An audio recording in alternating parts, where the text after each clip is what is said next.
আল্লাহ সুবহানাহু তাআলার পবিত্র কোরআন মাজিদে যে কয়েকটি বিষয়ের প্রতি মানুষের মনোযোগ আকর্ষণ করার চেষ্টা করেছেন বারবার বারবার বিভিন্ন আঙ্গিকে, তার মধ্যে সবচেয়ে গুরুত্বপূর্ণ বিষয় হচ্ছে দুনিয়ার তুচ্ছতা এবং পরকালের মূল্য।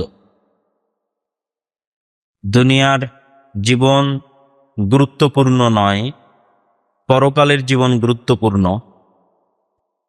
এই বিষয়ে আল্লাহ সুবহানাহু তাআলা বারবার মানুষের দৃষ্টি আকর্ষণ করেছে। তো এই দৃষ্টি আকর্ষণ থেকে আমাদের যেটি শিক্ষা, সেটি হচ্ছে পরকাল এবং পুনরুত্থান যদি সত্য হয়, তাহলে যে হিসাব আমাদের দিতে হবে সেই হিসাব সময়ের হিসাব। আমরা প্রতি মুহূর্ত এবং প্রতি সেকেন্ড যা পার করছি সেটির হিসাব। যেমন আল্লাহ সুবহানাহু ওয়া তাআলা নিজে বলছেন, ইকতারাবা লিন-নাসি হিসাবুহুম, মানুষের হিসাবের সময় অতি নিকটে চলে এসেছে। ওয়া হুম ফি গাফলাতিম মুরিজুন, অথচ মানুষ অবহেলায় এবং খেলতামাশায় এই সময়গুলোকে পার করে দিচ্ছে। মানুষ মনে করছে যে এই জীবনটাই শেষ, খাওয়া দাও ফুর্তি করো, দুনিয়াটা মস্ত বড়, এবং পৃথিবীর আর অন্য সৃষ্টি জীবের মতো মানুষও হয়তো জিজ্ঞাসার বাইরে থেকে যাবে, হিসাবের বাইরে থেকে যাবে। কিন্তু আল্লাহ সুবহানাহু তাআলা মানুষকে অনর্থক সৃষ্টি করেননি। আর আল্লাহর সৃষ্টির এই সার্থকতা সেই দিনই পূরণ হবে যেই দিন মানুষের কাজের হিসাব হবে এবং মানুষকে তার প্রতিদান দেওয়া হবে। সেই দিন আল্লাহর এই সৃষ্টি সার্থক হবে। নাহলে আমরা যে মানুষ, আল্লাহর শ্রেষ্ঠ সৃষ্টি, এটি সার্থক হবে না। তো এই সময়ের গুরুত্ব সম্পর্কে আল্লাহ সুবহানাহু ওয়া তাআলা নিজেও, আমাদের সবার একটি সূরা মুখস্থ আছে, সূরাতুল আসর, ওয়াল আসর ইন্নাল ইনসানা লাফি খুসর, শপথ সময়ের, নিশ্চয় প্রত্যেক মানুষ সময় নষ্ট করে।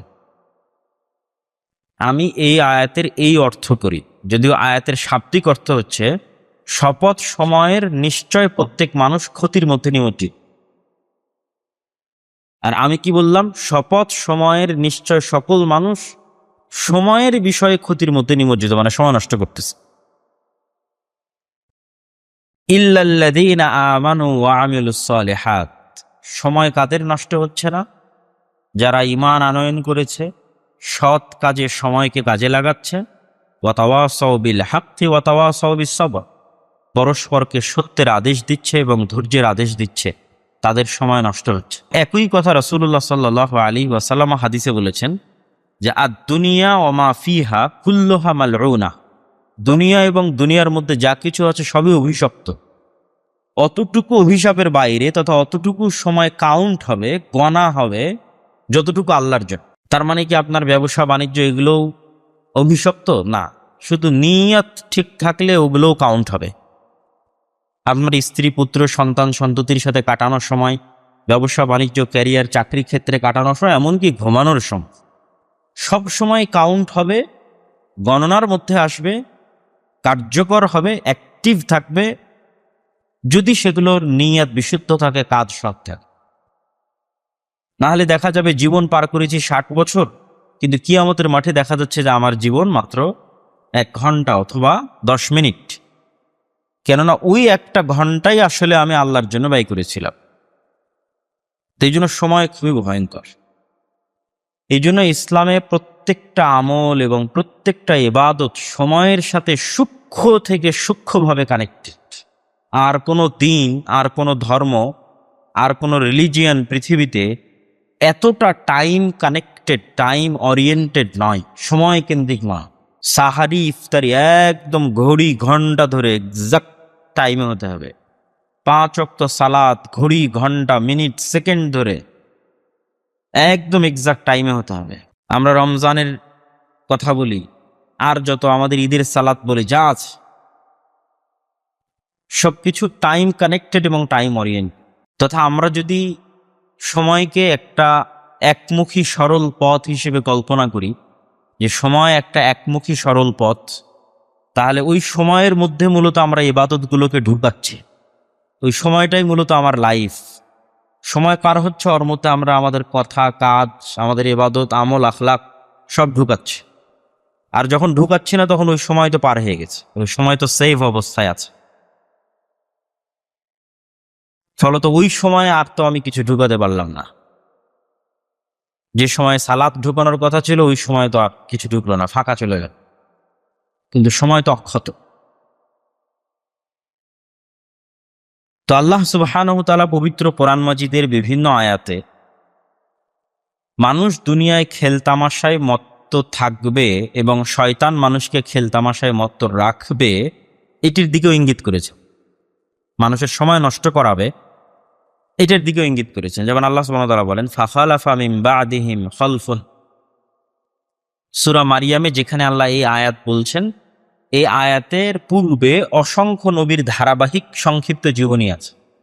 নূহ, হুদ, সালেহ, ইব্রাহিম, লূত, মূসা, ঈসা, অনেক নবীর নাম নিয়ে সংক্ষিপ্ত সংক্ষিপ্ত ধারাবাহিক জীবনীর পর এবার আল্লাহ বলছেন ফাখালাফা মিন বা'দিহিম খালফুন, এদের পরে এমন প্রজন্ম আসলো, তথা প্রত্যেক নবীর পরেই এদের পরে এমন প্রজন্ম আসলো আদাউস সালাত, যারা সালাতকে নষ্ট করে দেয়, সালাতের গুরুত্ব তাদের কাছে থাকলো না।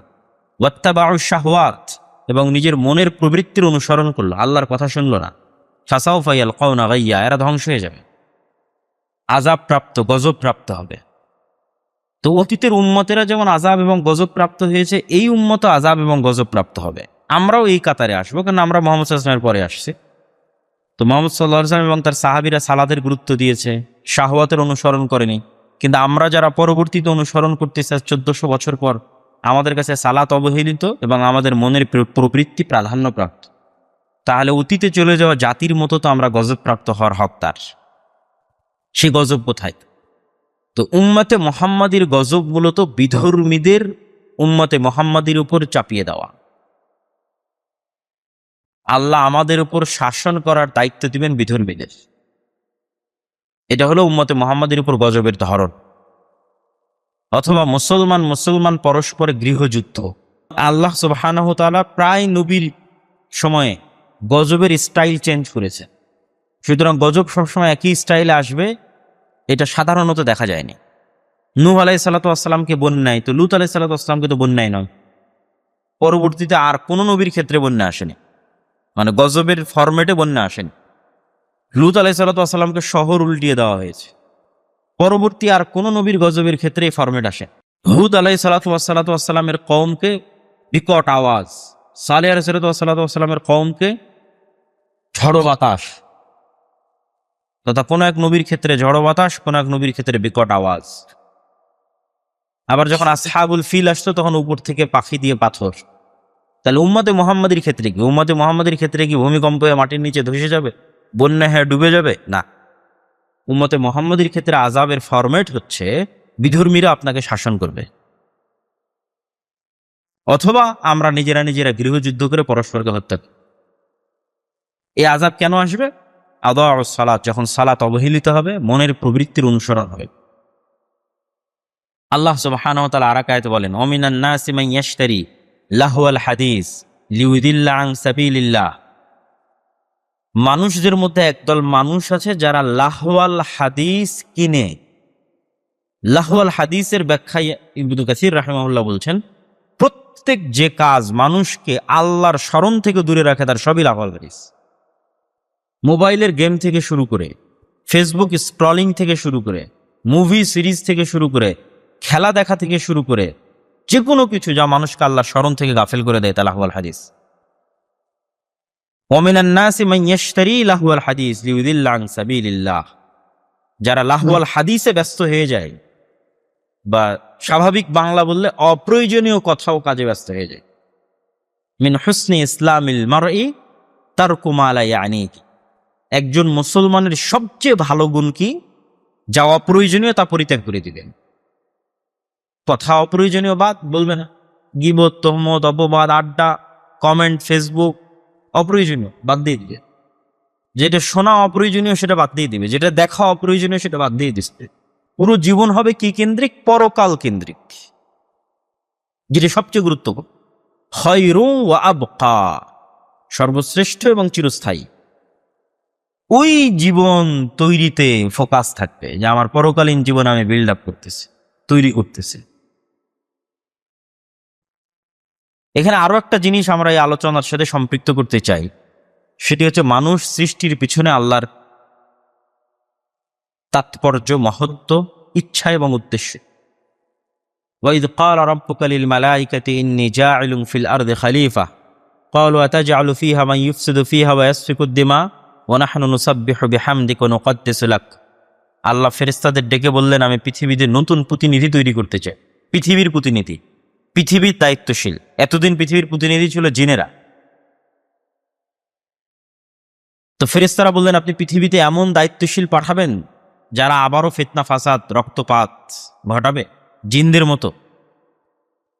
আল্লাহ বললেন, অথচ আমরা আপনার তাসবিহ এবং তাহলিল পাঠ করছি।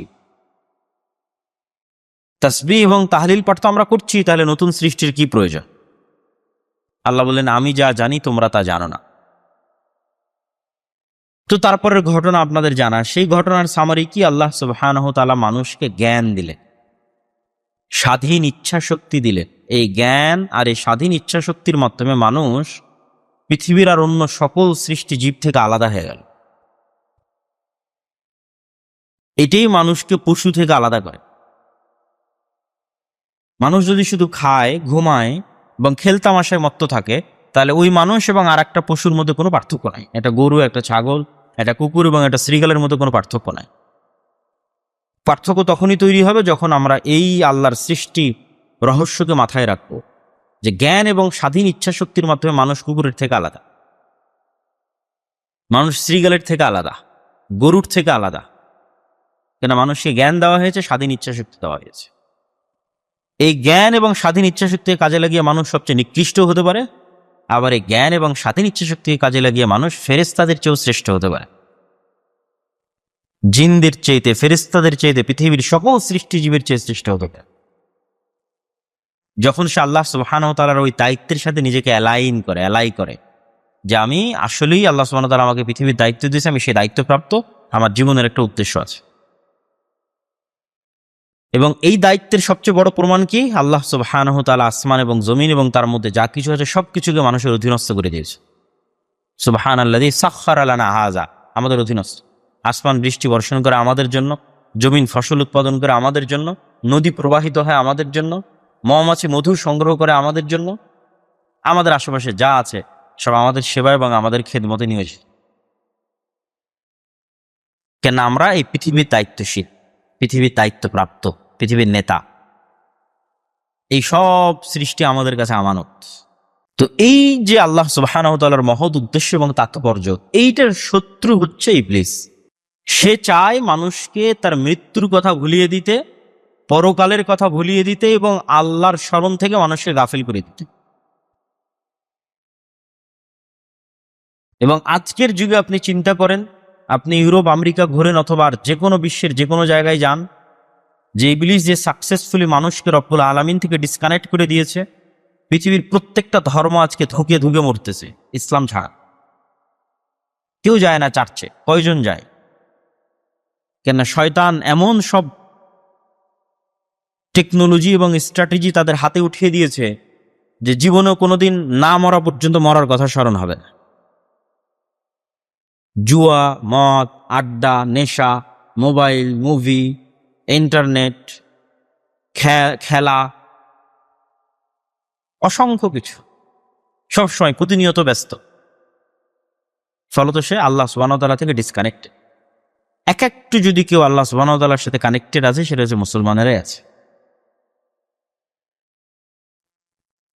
কিন্তু দুঃখজনক হলেও সত্য যে আমরা এই জিনিসগুলোকে খুব লাইটলি, হালকা ভাবিনি, যে না, ইসলাম এত কঠোর, বিশ্বকাপ খেলা দেখতে দিবে না, বিশ্বকাপ খেলার গল্প করতে দিবে না, একটা পতাকা ঝুলাতে দিবে না। এত কঠোর তো ইসলাম নয়, হুজুরেরা ইসলামকে এত কঠোর করি। কিন্তু আমরা হালাল হারামের প্রশ্নে যাচ্ছি না, আমরা যাচ্ছি মানুষের জীবনের লক্ষ্য এবং উদ্দেশ্যকে। মানুষের জীবনের লক্ষ্য উদ্দেশ্য কি একটা টিমের খেলার জেতায় হাততালি দেওয়া? মানুষের জীবনের লক্ষ্য উদ্দেশ্য কি জমি বিক্রি করে পতাকা টাঙানো? মানুষের জীবনের লক্ষ্য উদ্দেশ্য কি সালাতে না উঠা, তাহাজ্জুদে না উঠা, যখন রব্বুল আলামিন ডাকে কিন্তু খেলা দেখতে ওঠা। মানে মানুষের জায়গা কোথায় ছিল আর মানুষ নেমে গেছে কোথায়? আসফালা সাফিলিন, সর্বনিম্ন স্তরে নেমেছে এবং শয়তান নামিয়ে দিয়েছে সাকসেসফুলি। এবং এখান থেকে অন্তত কিছু না বোঝা গেলেও একটা জিনিস বোঝা যায় যে দাজ্জালের সকল আলামত জানার পরেও, দাজ্জালের কাফের পড়ার পরেও মানুষ পাগলের মতো দাজ্জালের অনুসরণ করবে। আমাদের চোখের সামনে আমরা দেখতেছি। মানুষ যুক্তিতর্ক দিয়েই তো এই জিনিসগুলোকে নিজের জন্য, নিজের আনন্দ এবং উৎসবের জন্য কাজে লাগানোর চেষ্টা করতেছে এবং ভক্তি এবং শ্রদ্ধার সর্বোচ্চ পর্যায়ে পৌঁছে যাচ্ছে। এবং এটাই কিন্তু আমাদেরকে আমাদের গোলামির দিকে এগিয়ে নিয়ে যাচ্ছে, বা গোলামির রাস্তা আমাদের জন্য সামনে অবধারিত এই রকম প্রজন্মের জন্য। এবং আমি এই জন্যই বহু বক্তব্যে বলেছি যে উম্মতে মুহাম্মাদি এখন বানু ইসরাইলের যুগ অতিক্রম করতেছে। যেই বানু ইসরাইলের যুগের কথা আল্লাহ কোরআনে বারবার বলে রেখেছে, এত লম্বা সময় যাবৎ বানু ইসরাইলের ঘটনা বলার কি প্রয়োজন? মুহাম্মদ সাল্লাল্লাহু আলাইহি ওয়াসাল্লাম বলেছে উম্মতে মুহাম্মাদ একদিন বানু ইসরাইল হবে। আর আমার অ্যানালাইসিস যে এখন সেই যুগ অতিক্রম হচ্ছে। অবশ্যই আল্লাহর দয়া এবং আল্লাহর রহমতে মুসলমানেরা এই যুগ থেকে বের হবে, কিন্তু যুগ এখন ওটাই বানু ইসরাইলের যুগ। দেখবেন যে গাজারও আপনি এমন শিশু পাবেন, সৌদি, কুয়েত, কাতার, বাহরাইন, দুবাই তো পরিপূর্ণ। যাদের উপর বম নিক্ষেপ করে হত্যা করা হচ্ছে তাদেরও পাবেন যে গায়ে গেঞ্জি দিয়ে আছে বিধর্মী কোনো খেলোয়াড়ের। ওই ভক্তি এবং ওই শ্রদ্ধা তাদের অন্তরে বিরাজ করছে এবং ওইটা নিয়েও ব্যস্ত আছি।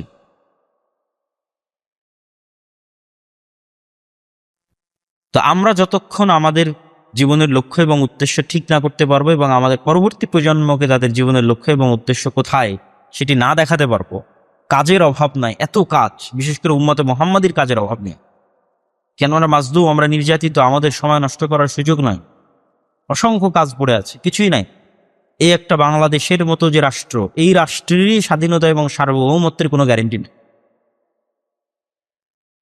বাংলাদেশের মাটিতে বসে এখন একদল মানুষ বক্তব্য দিচ্ছে যে পলাশবাড়ির মতো জায়গায় বৃহৎ যে মন্দির নির্মাণ হচ্ছে, মূর্তি নির্মাণ হচ্ছে, ওইটা নির্মাণে যারা বাধা দিচ্ছে তাদেরকেই বাংলাদেশ থেকে বের করে দেওয়া হবে, তথা মুসলমানদেরকে বাংলাদেশ থেকে বের করে দেওয়া হবে।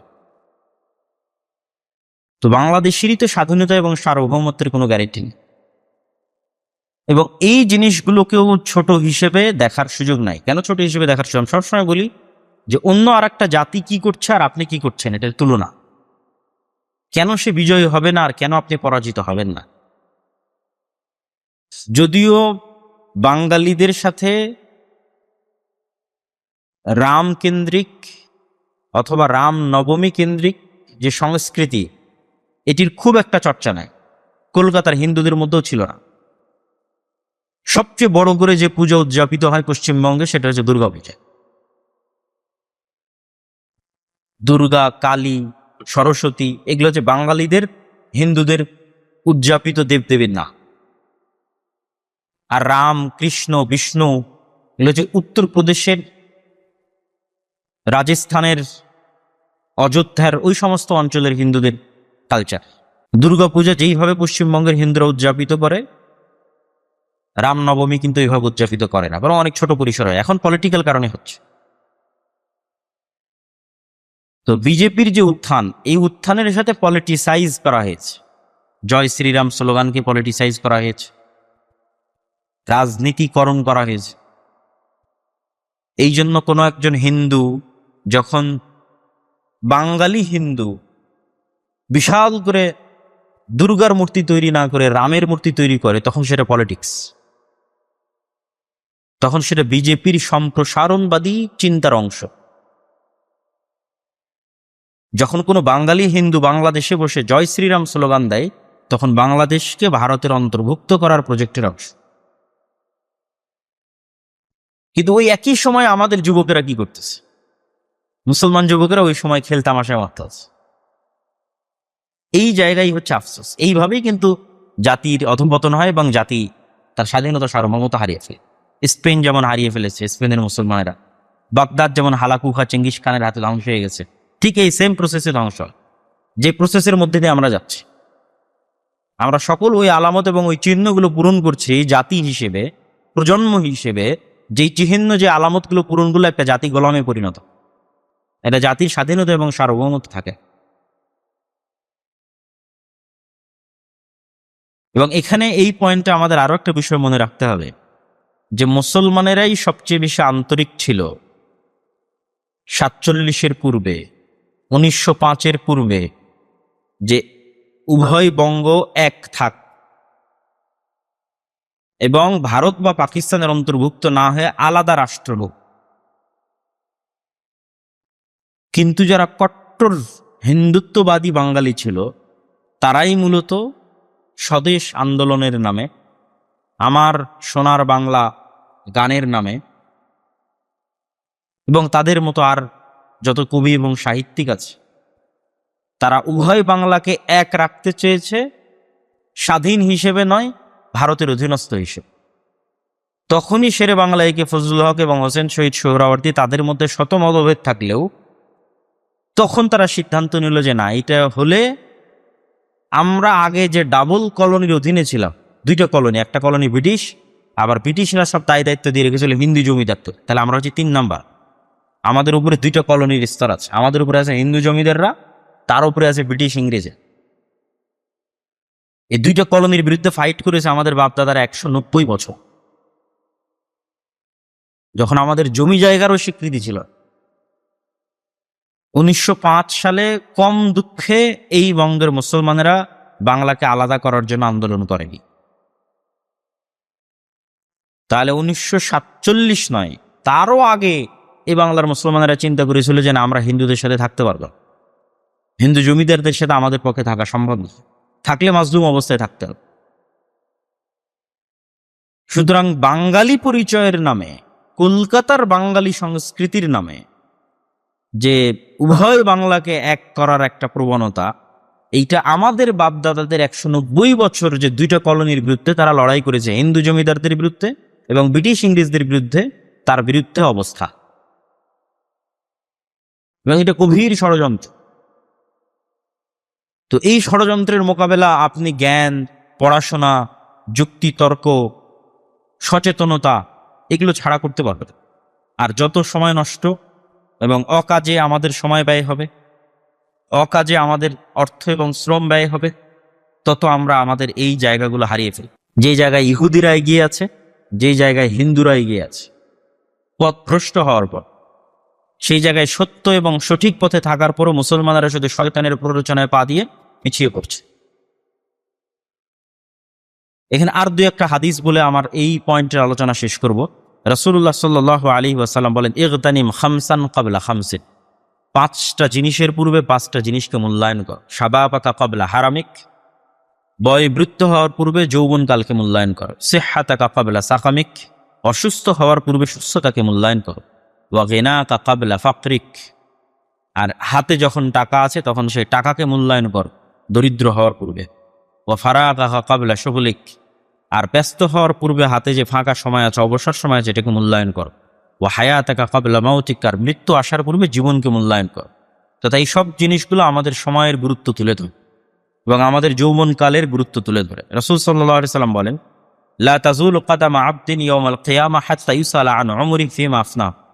কিয়ামতের মাঠে মানুষকে 5টা প্রশ্নের মুখোমুখি হতে, তার সময় কোথায় পার করেছে, জ্ঞান অনুযায়ী কি কাজ করেছে, সম্পদ কোথায় থেকে অর্জন করেছে এবং সম্পদ কোথায় ব্যয় করেছে, এবং তার শরীরকে কোন কাজে ক্ষয় করেছে। ওই যে যৌবনকাল, সময়, বয়স, এটাকে কোথায় সে ব্যয় করেছে। তো সময়ের প্রশ্নে মানুষকে জবাবদিহিতার মুখোমুখি হতেই হবে।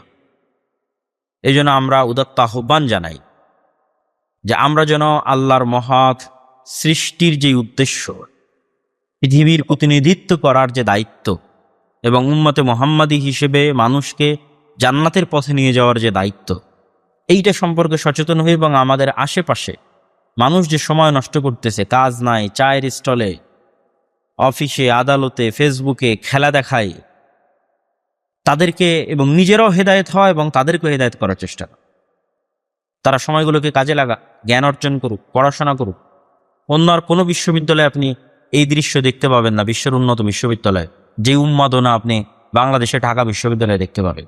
অক্সফোর্ড, ক্যামব্রিজ, হার্ভার্ড কোনো বিশ্ববিদ্যালয়ে পাবেন না এই ধরনের উন্মাদনা। তাহলে আমরা কোথায় এবং তারা কোথায়? আর বক্তব্যের শুরুতে আমরা যে আলোচনা করেছি, আমাদের দুনিয়ার জীবনের যে খেলতামাশার মাধ্যমে আমাদের মৃত্যুকে ভুলিয়ে রাখতে চায় শয়তান, আল্লাহর স্মরণ থেকে আমাদের গাফিল করতে চাই, শয়তানের সেই প্রজেক্টগুলোর আমরা অংশ হচ্ছে, আমাদের সময় নষ্ট করছে, আমাদের যুবক সমাজ সময় নষ্ট করছে। অথচ হিন্দু এবং ইহুদিরা কি করতেছে সেটা থেকে আমরা সম্পূর্ণরূপে গাফেল। এই যে গোলামির রাস্তা আমরা অবলম্বন করতেছি, বানু ইসরাইল হয়ে যাচ্ছে, বানু ইসরাইলদের মতো গোলামের রাস্তায় চলে যাচ্ছে। এটা বিষয়ে আমাদের সচেতনতা তৈরি করতে হবে এবং আল্লাহ সুবহানাহু ওয়া তাআলার সাথে সম্পৃক্ত হওয়ার মাধ্যমে জ্ঞান, গবেষণা, পড়াশোনা, কাজ, প্রোডাক্টিভিটি এগুলো নিয়ে ব্যস্ত থাকতে হবে। আল্লাহ সুবহানাহু ওয়া তাআলা আমাদের সেই তৌফিক দান করুক। আল্লাহুম্মা